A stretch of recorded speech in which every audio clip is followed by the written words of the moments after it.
Car ainsi parle le Seigneur Dieu, le Saint d'Israël. C'est en faisant demi-tour et en vous reposant que vous serez sauvés. C'est dans la tranquillité et la confiance que sera votre force. Mais vous ne l'avez pas voulu.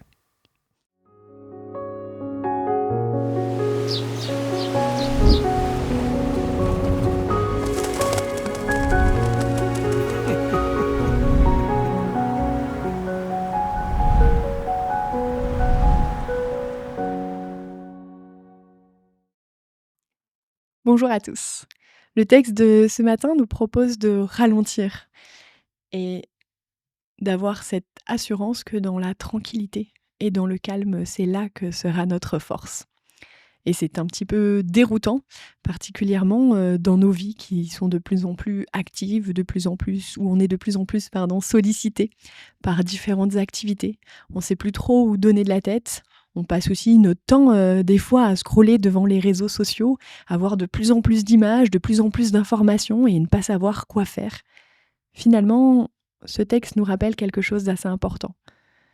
Prendre le temps de ce retrait, de ce calme, de cette tranquillité, de voir, de faire ce pas de côté pour voir quelles sont les choses qui sont justes à faire et d'avoir cette assurance de pouvoir avancer tranquillement avec tout le calme possible.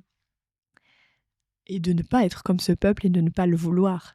Comme la suite du texte nous le montre, où il préfère aller toujours au plus rapide, agir sans voir les conséquences. Mais justement, Ésaïe nous propose de ralentir. Alors ce matin, ma petite proposition par chacun d'entre nous, c'est de pouvoir prendre ce temps, de mettre un pas de côté et de laisser agir Dieu dans notre vie, de pouvoir prendre ce temps de prière, de douceur avec Dieu et de se dire « Attends Dieu, je pose toutes mes activités devant toi et j'aimerais que tu puisses m'aider dans les différents challenges, les différents défis que je vais devoir peut-être surmonter aujourd'hui. » Que nous puissions avoir cette assurance que la tranquillité et le calme n'est pas une faiblesse, mais une belle force pour pouvoir affronter chacun de nos défis. Belle journée à tous.